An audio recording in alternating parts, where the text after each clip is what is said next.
Alright, what's up, Nate? So our group flight tonight is into Charleston, Roanoke tonight. That's where we're heading. Uh, flew all the way up from MMPR, which I think is... I can't remember the name of the airport on that code. I'll have to look that one up. Send it to you.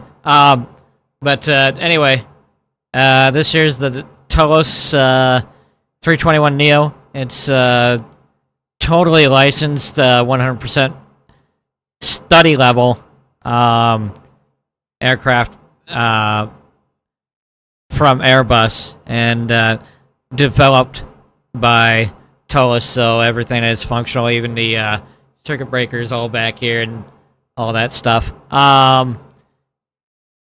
I'm pretty sure these are all functional. I'll have to look deeper into it, but yeah. Anyway, it's all study level. The main systems are all in here, and you have your interface screen down here, which runs everything. So there's all my payload data, fuel, loading, payload and then fuel down here, and then the graph switch in your trainer, and you know what that is. And ground ops.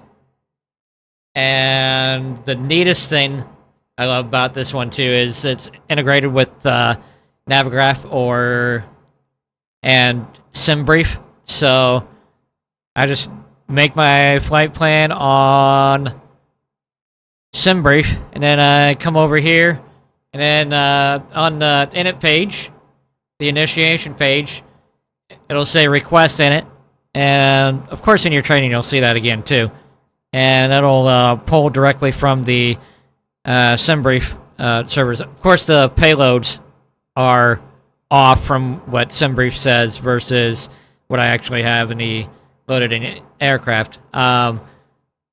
But anyway, all the buttons down here are functional down here on the ECAM, which when I get my sim built, I'm going to have a panel for the ECAM.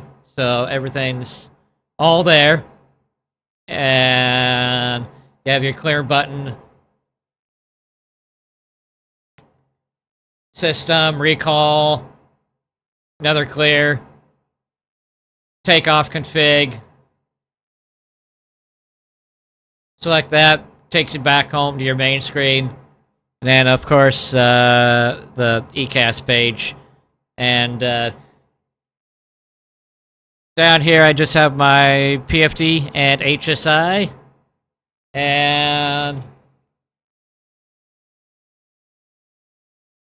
the Stream Deck over here, everything's all functional on this Stream Deck. So, like, for example, I'll come over here, hit some of the buttons for the lights. You know, that's just an example. So everything's all programmed there. So everything's all pretty much set for the sim build. And right now we're cruising about at 350. And let me pull my charts up so you can see where we're at. I'll pull this up towards the middle. Increase the size on that. And every time I move my mouse down here, the control panel for my X camera comes up. So this gives me airport information, charts, the approach plates. Everything's all in here. This is from Navigraph, so that's another subscription. I get the annual subscription. It's like $90, and I get charts worldwide, so I can fly anywhere. But I know there's airports that are airline-specific charts, and those are tough to get. Sometimes they put them online, sometimes they don't, and you just gotta figure out. And like ATC that knows what those airports are, you know, and procedures and that. So sometimes it can be like a guessing game on those, but for the most part, in the States, we have access to pretty much everything. Where other parts in the world where the procedures for runway specific approach plates, they don't want to give, you know, that information out for obvious reasons. So, of course, every time I hover over something here, like an aircraft, this is VATSIM, and so I hover over an airplane, it gives me the data, and on the charts here,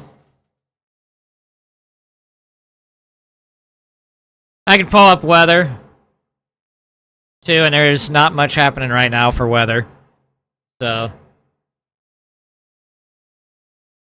But anyway, I've got the Logitech radio panel, and down here's the crown jewel. This is the Wing Wing FCU EFIS, left and right. And then I have the TCA throttle and the side stick, which when I get my sim built, I'm going to buy another TCA side stick for the first officer's side, and another set of rudder pedals too. Those will be coming. But anyway, yeah, that's a little tour of the sim pit as it stands right now. So stay tuned for more updates on that, and we'll keep in touch. And as soon as I get my sim pit built and all that stuff, it's always going to be a work in progress with these things. So I've got people in the community who are helping me out, who've been awesome, giving me ideas and 3D printed items for some things, not everything. There's vendors that sell parts and that, and even found a RMP panel from SL3, or at SLA3,